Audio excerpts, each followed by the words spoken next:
Empire.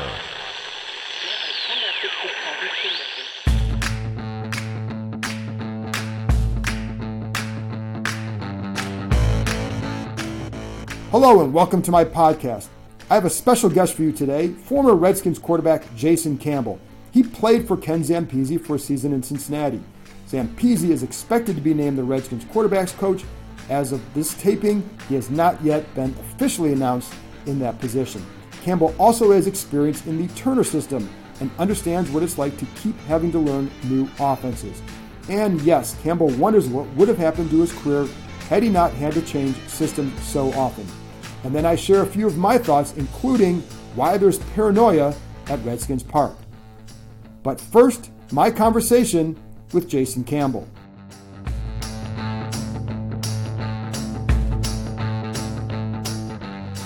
And now I'm joined by Jason Campbell, former Redskins quarterback. You guys know him. When I covered him, I always one of the true professionals that I've ever covered because he always, same demeanor, answered the questions, gave you the time, just always treated you well. So, Jason, I appreciate you joining me. And first of all, you were telling me that you have a podcast. What's your podcast, and where can people find that?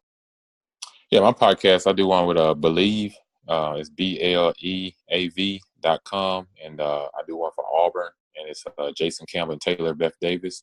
And we do one once a week. And we're talking about Auburn football and talking about like things around the SEC and sometimes we'll tap into the National Football League, and we're usually on there once a week. You can find it on my Instagram as well at jcampbell17. I usually post it on there every week and everything. So it's been fun. I've been enjoying it. It's a great opportunity to stay involved with football and stay on top of things. So you're familiar with about half the Redskins roster because they're all SEC and Alabama guys.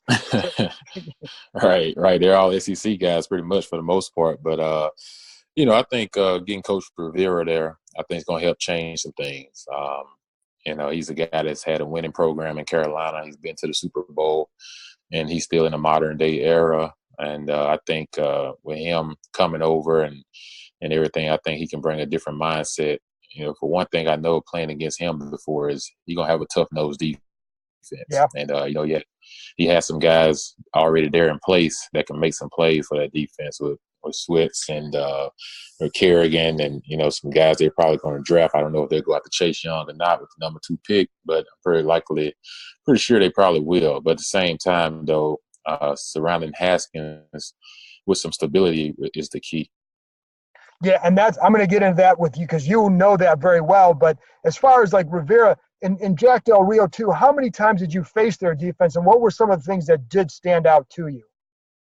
Yeah, I faced Jack Del Rio when he was in Jacksonville and I was playing for the Raiders. Okay. Like I said, he's the type of defense he usually runs is, he may give up some plays here and there, but the closer you get to the red zone, closer you get to the end zone, his defense tightens. And the thing is, they just don't want you to get the touchdown. You may hit a big play in field, but the closer you get to scoring range, he comes at you a little bit, and he also plays that coverage, which I consider more like a quarters type coverage. Okay. Where he try not to get beat deep or anything behind him, try to keep everything in front of him. But it's a style of defense that if you're an edge rusher or you're a D lineman, you don't really have to worry about dropping back into coverage. I do know that much. He's the type of guy that he's going to put your hands in the dirt and he's going to come get you, as a quarterback and let his cover guys cover, but let his pass rusher rush. And it's funny because obviously that's been a big thing here with Kerrigan, Montez Sweat. You would have seen Montez Sweat in the SEC. Montez had like 7 sacks, but he's also dropping quite a bit. I mean, it makes it hard for those guys to do what they really are good at. Right. Yeah, that's hard. If you're a defensive lineman or you're a defensive end, like you make your money by getting sacks and getting to the quarterback, getting pressures, making him deliver the ball earlier. And that helps your DBs because they don't have to cover as long. But when you drop back in coverage, you actually do the quarterback a favor. You actually do the offensive coordinator a favor because now you allow more time for the guy to come off of first and second progression and find number 3 and number 4. And sometimes it hurts the DB because you scramble around. You can lose sight of a guy trying to cover him for more than 4 or 5 seconds. So you got guys like Sweats and guys like Kerrigan. Like I said, like you put their hand in the dirt, you go get the quarterback. And with Kerrigan getting up there a little bit in age, it wouldn't shock me if they did go after a young guy like Young to match him up with Sweat, for years to come and everything. He can learn a lot from Kerrigan while he's still there. So, he's coming into a defense that already has some talent. You saw that this year. I think they can improve a little bit on the back end, with some of the guys getting a little older there. But, I think with some young talent there, they have an opportunity to turn some things. And defense usually turns faster than offense when it's a new regime because there's a lot less to learn. And one of those new parts on offense is a guy that you're familiar with is Ken Zampese. You spent a year with him in Cincinnati. The Redskins are going to hire him as their quarterback's coach. What is your take on Ken? Oh, Ken, he's one thing I say about Ken now, he's very dialed in. And what I mean by that is he's on top of everything. Like when Haskins touched the field, he's going to be very prepared. He'll know all the blitzes. He'll know all the blitz pickups. He was very good at picking up blitz pickups, and he was the one that pretty much ran that part of our offense on third downs. He was in control of us protecting the quarterback, and he does an outstanding job of that. The year I was with Andy, he wasn't sacked as much as one of the least sacked quarterbacks in the league that year, and a lot of it was our preparation during the week. And a lot of credit goes to him because he would bring these blitzes and we'll go over how to protect ourselves against every last one of them. And there was some that we couldn't protect.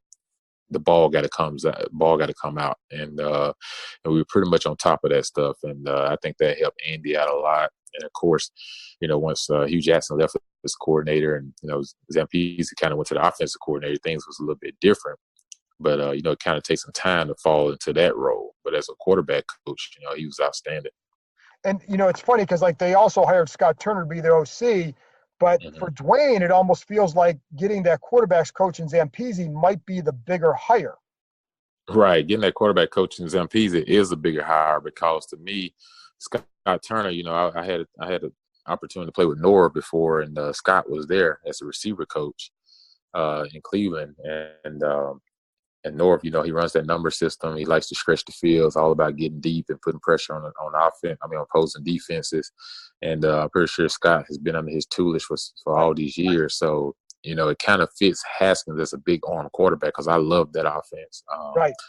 And if you're a big arm quarterback, this is the style offense you like to play in. So I think Scott's going to bring a lot of that. But anytime there's a young offensive coordinator with not a lot of experience, it helps to bring in a quarterback coach that's been around the game for as long as Coach Zampese has been around it, with his dad coaching in the league and then with him coaching.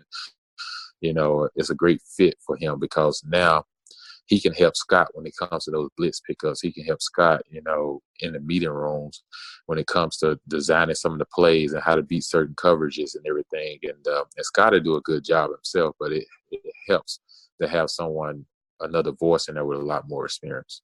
And also because one of the big things here with Dwayne early on when Jay Gruden drafted him early on, we'd hear there were things that he could have done more of, but there are also things that the coaches could have done more of. But it felt like, well, they were worried about winning this year, and they really weren't worried about maybe doing as much with him early on. How hands-on is Ken, and as a teacher just of the quarterbacks, what is his personality like when working with you guys? Yeah, like I said, he's a guy who you're in a meeting room. He's going to slide in a joke or two there and everything, but he's very personable. He has a great family, his wife and kids. Pretty sure I think the other one's graduated high school now because that was 5 years ago when I was in Cincinnati. So, he's the type of guy going to go out to eat sometimes, and he'll have a quarterback room together. And once you lighten the mood with him, he's going to lighten the mood with you.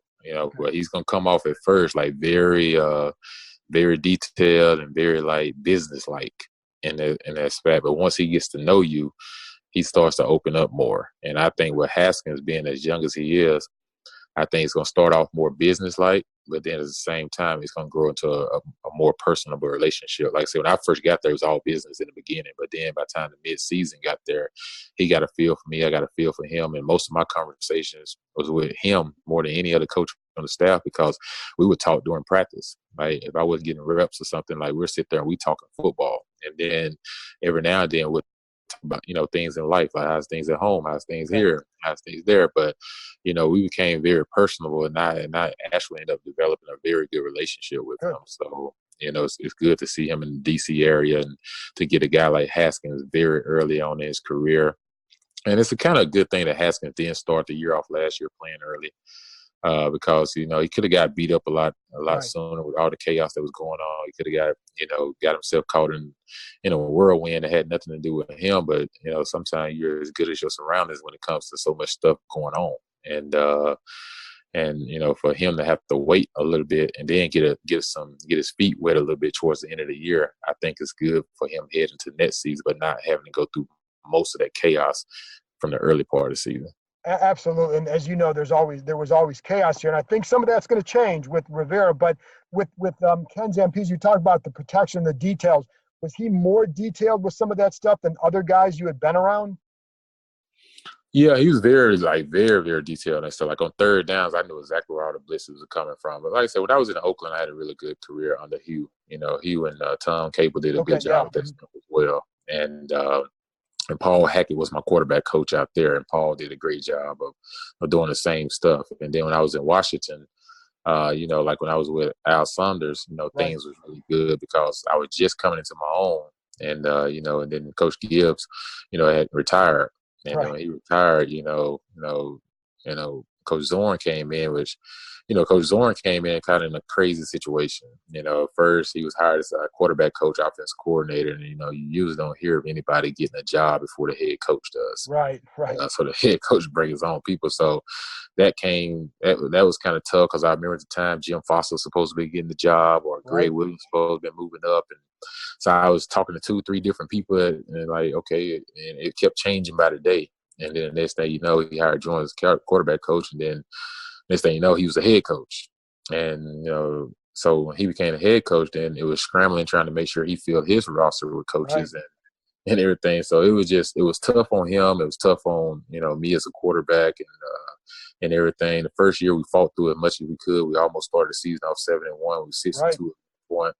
And that was, just a testament to all the guys just fighting through all the stuff that was going on, but everything was happening so fast. And then the next year, we lost a whole bunch of our offensive linemen early in the year, and everything just kind of went downhill. But we fought our butts off that year. I remember we was in a lot of games, and but it was just tough. That was also the bingo play caller year. That second year, that must have been crazy. Yeah, that was crazy. Like I never heard of such. A guy that was retired and playing bingo. And Coach Sherman Williams, and it wasn't his fault. Like he called me off. Got there, he was like, "Man, I feel so sorry for you. Like this doesn't happen in the National Football League." He was like, "You're a good quarterback, and you're not having the opportunity to showcase your real skills and work this team the way that it should be." And it was frustrating, but I tried not to make any excuses. I just tried to push through it and be as professional as I possibly could. And then I ended up getting traded to Oakland. It was kind of like a breath of fresh air a little bit. Things went really well out there for me. And I was having a great career there, and ended up breaking my collarbone. And then our world breaks loose again. So it's just a fortunate thing. I've learned that anytime you get an opportunity to play that position in the National Football League, don't ever take it for granted, because whether you're doing good or whatever, you're always one injury away from things turning on you. And if I can tell Haskins anything is, man, enjoy the process. The good, the bad, just enjoy the process, because when it's all over and done, you're going to look back on those days and you're going to ask yourself, did I enjoy the process? Did I have enough fun? Or did I take it too serious to a point that I couldn't enjoy it because I was so worried about everything else that was happening around me, instead of just focusing on what an opportunity it is to play in the National Football League and just do the best you can. Do you ever look back, though, because you had such a weird start to your career, because, you had, I think it was your first year, you were behind Brunell and Ramsey, but then there's a new coordinator in your second year, and then there's a new coordinator, I think, in your fourth year, and then you have Zorn. Do you ever wonder, like, what if you had gotten into a stable situation where your career might have gone?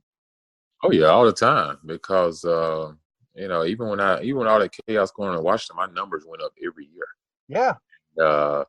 And that was with everything that was going on and having to learn new offense pretty much every year. My numbers still kept improve. And even with all the injuries, Porter's missing like 8 games 1 year, Right. Santana missed some games, and we just kept rolling, and everything was going up and up. And then when I go to Oakland, I'm in the same system for 2 years, and things go up there. Games they haven't won before, we was winning. Hadn't lost a division game through all my starts when I was there. Those year and a half before I got hurt. So the same thing there. Numbers were going up, everything's going up. We was winning, and pretty much grabbing hold of the AFC at that time. We beat the Chargers 3 times in a row, and everything. And then next thing you know, I get hurt, and then Al Davis had passed the week before, and Right. Hugh Jackson makes that trade for Carson Palmer, and it just kind of messed up my whole career, because I always sit at home and think about the what if. And, I know you're not supposed to live that way, but I don't know how you don't. It's hard not to think that way when if things are going bad and unraveling, okay, I get it. But for me, things were going really well. Like that year, I was in top 10 of all numbers when I got hurt.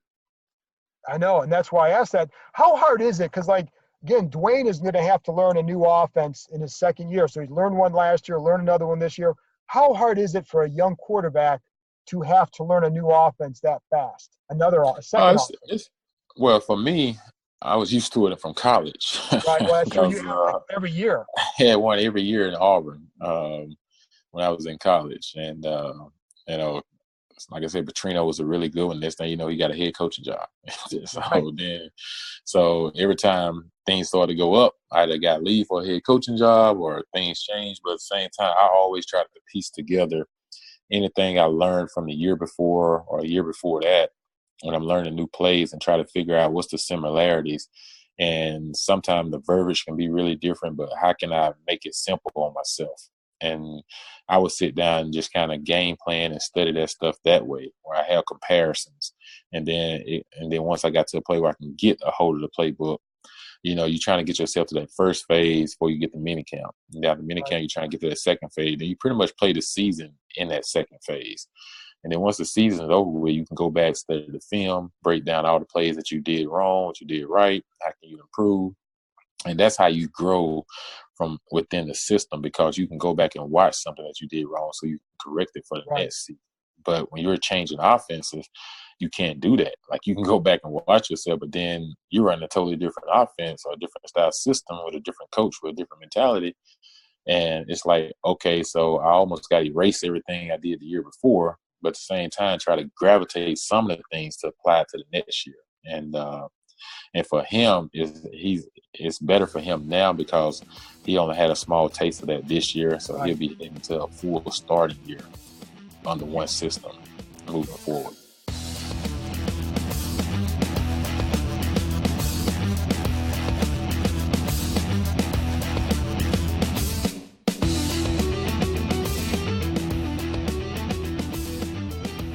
Know this all because, like you said, you played in the Norv's system and that Coryell system.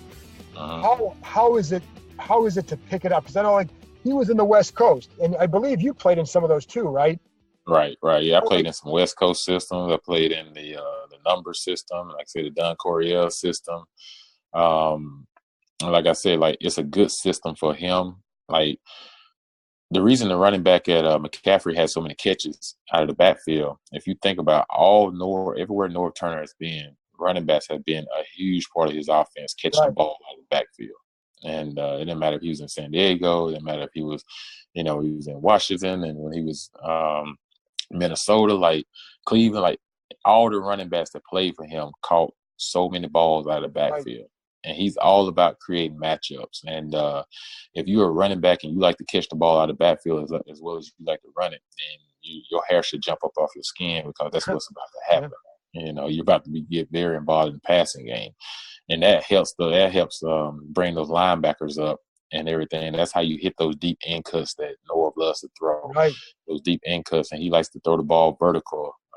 And everything, hit those deep 7 routes, those corner routes, because you can get a guy behind, because the linebackers have to come up and respect the back coming out of the backfield.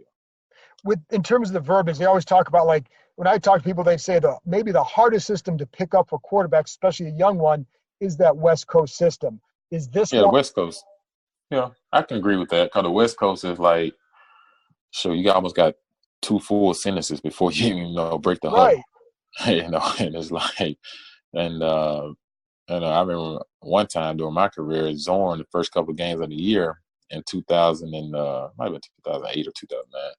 I remember him saying, "Hey, I'm only going to give you half the play, and you got to know to memorize the rest of it. So in the game, when you see a certain personnel come in, you automatically got to know like what's the rest of that play."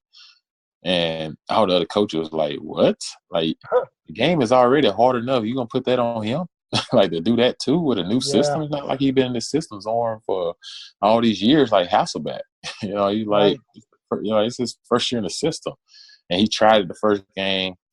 And I was just like, bro, like, nah, we can't do this. And we was playing the Giants. I was just like, dude, like, help me out a little bit. Like, and the coaches even told him, Sherman Smith told him, and Chris Mike, they both told him, like, Zorn, you can't do that. And they like, we coach it. We have a hard time just even doing it. It's our first full year. So he ended up stopped doing that. And the next thing you know, he kind of went on the run there. Yeah. Why didn't throw in the picks for like 8 games and started winning and everything. And so, like I said, for Haskins, like he should be happy that he's getting a coach like Rivera with experience. Like nothing against Coach Zorn. Coach Zorn was a fun person. He was a good person, but he came in a tough situation and he didn't have a lot of control at the same time either because he was trying to prove himself and then and everything. So, but with Rivera, there's no proving. You know what I'm saying? Like he's already proven. So he's coming in there with respect, where teammates gonna look at him, and ultimately when he comes into the room, they instantly gonna buy in because of what he's already done, and then he's a couple of years removed from playing and from coaching in a Super Bowl, and then he was a great NFL player himself on the '85 Bears team. So he already he's won a lot of times. Right, so he already got the experience. He already got the attention of the players. So it's a good situation. And like I said, every quarterback's best friend is a great defense, and he's gonna have that. And next thing is, if I'm a tight end and I'm in that offense, I'm jumping. I'm still getting super excited because that offense throws the ball to the tight end just as much as they throw the ball to the running back. And if you look up, sometimes the running back probably had the second most catches on the team. Right. There are some years a tight end may have the most catches or the second most catches on the team. And I played with Jordan Cameron in that system, and Jordan lit it up that year. That's right. And he ended up going to the Pro Bowl. It's like because the ball come to him so many times. Is it easier in terms of the verbiage? You talk about how long the West Coast. How much easier is this offense to learn then? Oh, it's a lot easier to learn for us the verbiage because it's more of a number system. Okay. Like you still have some long sentences in there a little bit, but not as much. You may say like, hey, 787 wide drag, something like that. And, the 7 tell the outside receivers what to do, the 8 tell the inside receiver the slot or the tight end what to do, and then you pretty much tell the back what to do. Like H rub or something, or, H swing, something like that. So you pretty much tell them the back what to do on every play. So it's not as long as the West Coast system, but you can get in and out of the huddle a little bit faster in this system. And then I'm just 2 more minutes here, and Jason, I appreciate your time. Is it tougher? You know what this atmosphere is like in Washington and being the quarterback of the Redskins and what Dwayne probably dealt with. Is it tougher for some reason to play quarterback in this city? I would say it's a great city. Put it away, it's a great city to play football in. Right. I say that because the Redskin fan base and everything. They're just thirsty for wins. And when I was there in 2005, we went to the playoffs, and in 2007 we went to the playoffs. And that was the first year I was actually leading our team to the playoffs. Right. 2007, and I got hurt. I think it was 8-6 at the time. But but you can feel the energy and the excitement. Like it's totally different than the way it is now. Now, I've been up there a couple of times, and people, you say Redskin, they like, oh, whatever, because they don't really want to hear it because, the product that they've been seeing of late and everything. But, when I was up there, like I said, we still had some runs in us and everything. And, it still was respected around the league for the most part.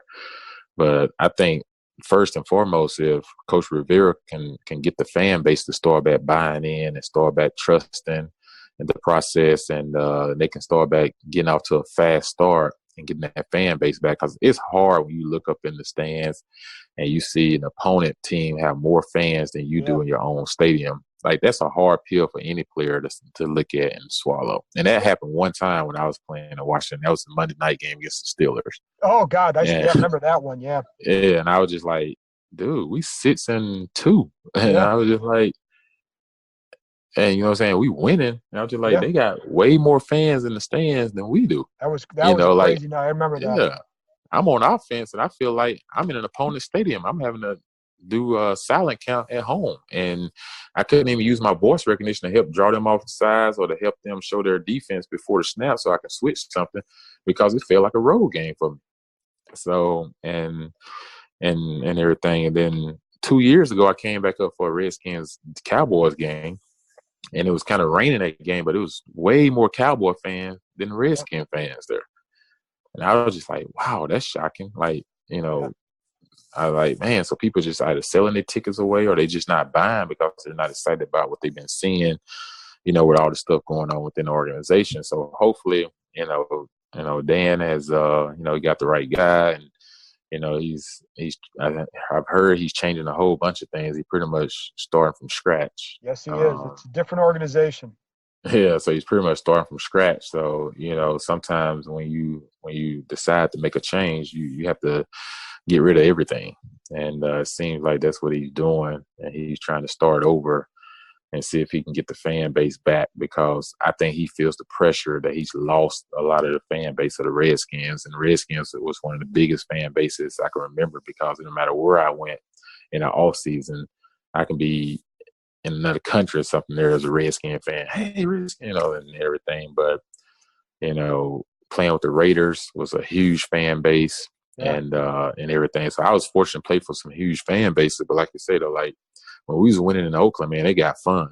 And at times when we were winning in Washington, it was fun. But at times when you were losing in Washington, it wasn't so fun, because you're one of the most publicized teams in the NFL, because you're one of the top 3 biggest markets in the NFL. So it's a good and bad to it. Right, it's good and bad.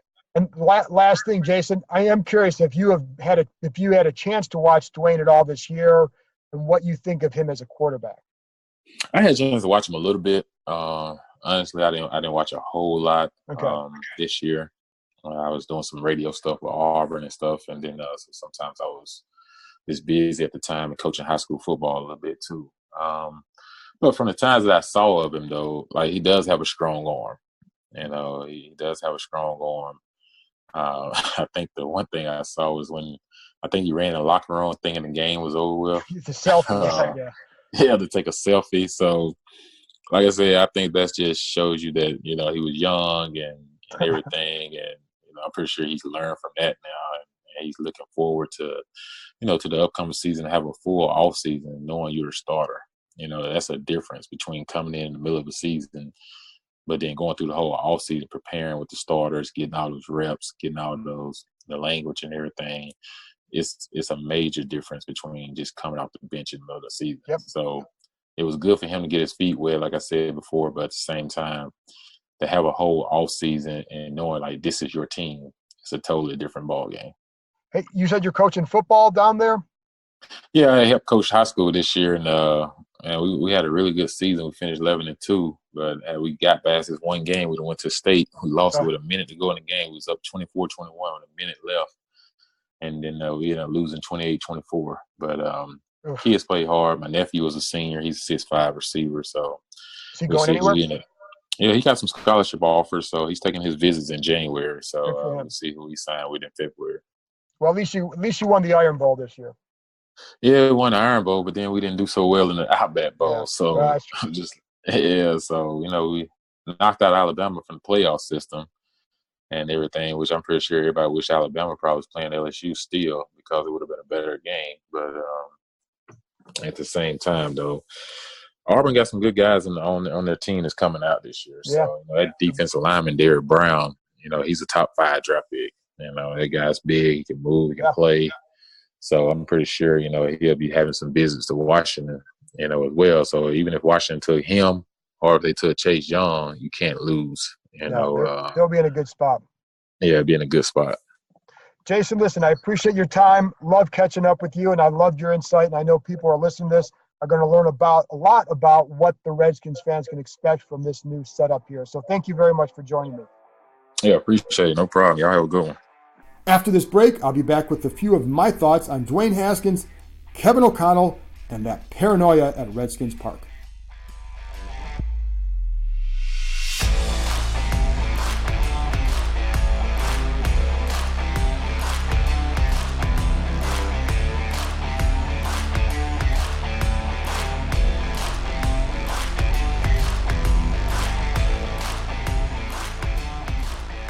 And I talked about this in the last podcast, but it keeps coming up, so let's kind of go over it again. Dwayne Haskins is not guaranteed anything, and that's just fine with me. Ron Rivera had multiple chances to say Haskins is his guy moving forward, but all he offered was the right thing. Praise for his talent, but a desire to see what transpires in the offseason. He, like everyone else in the organization, wants to see the next steps that Haskins takes. That's okay. While Haskins improved, he didn't really do enough for anyone to say, oh, absolutely, we have our guy for the next 10 years. That's fine. They don't have to be at that point right now. They've always called this a process, so let's see how it shakes out. Really, this is up to Haskins. Everybody I talked to over there says the same thing. He has a talent. But as one player told me one time, what does that mean? He has a good arm? Well, QBs wouldn't be in the NFL if they couldn't make the throws, so it does take more. And Rivera spelled out some of what he wants to see from Haskins, starting with leadership. Others simply want to see what sort of work he puts in. We'll truly find out in the spring and summer the work that he's done over the winter.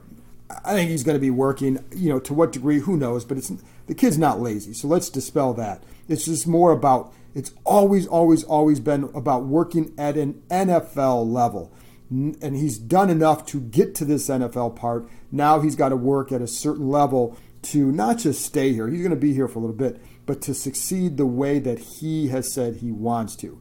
So I have no idea where this is going because I don't even think the Redskins know. I can see a few different scenarios, including having a veteran open the season as a starter as they continue to get Haskins ready. I don't know if that's going to happen, but I don't think it's out of the realm of possibility by any means. The good news for Haskins is that this head coach will be more concerned with his growth than I think the past one was. That matters. But I also don't think that Rivera will start Haskins no matter what. Nor do I think owner Dan Snyder told him, you can make any move you want, including getting rid of trusted people who have been with me for nearly 2 decades, but you have to start Haskins day one.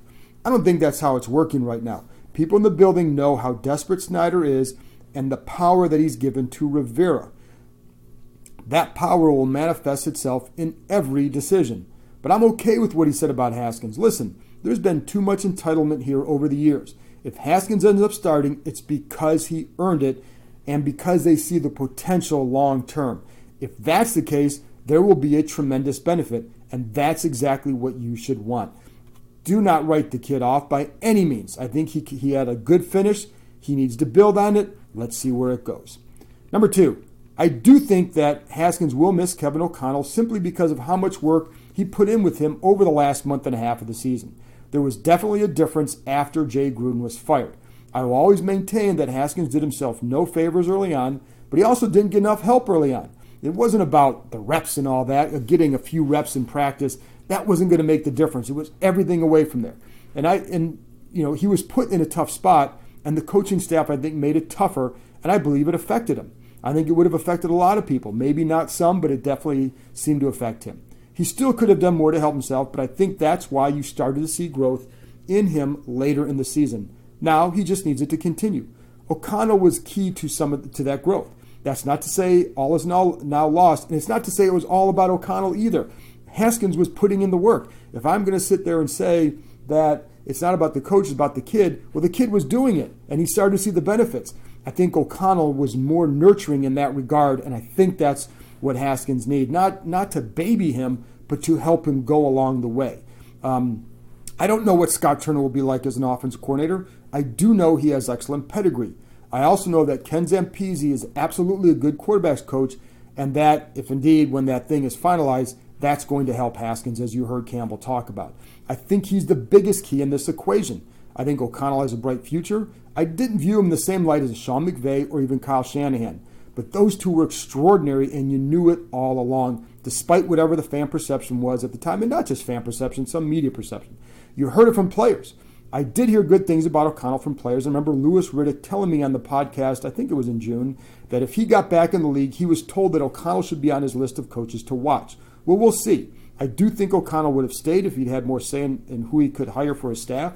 But is this a death blow? No. There are enough good coaches in this league, and I think the Redskins could end up with a good situation if with Zampese as that quarterback's coach, because again, he's the one who's going to be working with Haskins more closely. That's why I keep going back to him.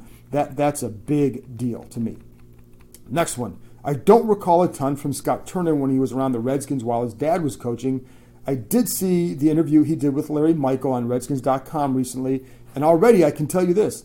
He seems like a better communicator than his dad. One of the hardest parts of the job when Norv Turner was a coach was transcribing his press conferences, especially on Monday. It'd be like a half hour. He'd start and stop sentences 3 to 4 times. They were painful to transcribe. I remember talking about this with a player one time, and he told me, if you guys think that, what do you think we think? And I always felt like that was a part of the problem here. One of the parts. But I also know that Norv was a tremendous and is a tremendous offensive mind. I remember also how much he invested in his kids. When his son was a freshman football player at Oakton High School, he had his first practice at 7 a.m. the day after the Redskins broke camp. Back then, they were in Frostburg. Camp was a lot tougher and longer. Coaches had long, long days. Turner got home real late the night they broke camp, yet he was there at 7 a.m. with his son for his first practice. He also made it a habit to attend his games every Friday night. Turner would start his day earlier on those days just to make sure he could leave earlier. He got the same number of hours of work in, but he was able to leave at a different time because he was getting in earlier, but he did that so he could make Scott Turner's games. And I also recall when Scott Turner was a freshman at Oakton, hearing from his high school coach, whom I've known for a long time, that he would occasionally suggest plays during the varsity games. And they listened to him because he was smart and those plays worked. He was always better as a coach, I think, than he was as a player. In fact, he was benched late in his senior year. And one of the things I remember the coach telling me is that how Norv Turner, while he may have disagreed with some of that stuff, didn't really fight him on it. There were a couple things that he stated to him, but it wasn't like he was being a jerk dad or some whatever. So anyways, just thought I'd share that. Now, finally, it remains a weird time at Redskins Park as they transition into a very different organization. There's a lot of paranoia in the building with people worried about their own futures. That's the way it goes. But also, whenever any information gets out, there's concern that the higher-ups will think it came from that person who is ever named. Dan Snyder is intent on plugging all the leaks and definitely starts trying to find out where things are coming from once information gets out, unless, of course, he's the one putting it out. And I don't know. I'm not saying he is or isn't, but he knows what he's putting out, if anything. Problem is, half the stuff that's come out has been incorrect, or at least kind of only half correct, even when it appears to be coming from someone with an ultra-close connection. But there is concern that when information is reported, that it will lead back to the name involved in the story. In most and perhaps all cases, that's probably not where the info is coming from, but it still leads to paranoia. Leaks come from all over, and you can't prevent all of them. It's just the way it is in this league. It's not just the Redskins who have this. Pretty much every team has them. Sometimes those leaks are designed and come out for a reason. It could be the people in charge who don't like all the other leaks are okay with some of this information coming out. Regardless, the Redskins are wise to take the one-voice approach. It will cut down on how much gets out and what the players then have to deal with. And I think that is a good thing. Well, that's it for this week. I appreciate Jason Campbell joining me. I hope you enjoyed that interview. It was good catching up with him, and I thought he shared some terrific insight. And as always, I appreciate you listening. Talk to you soon.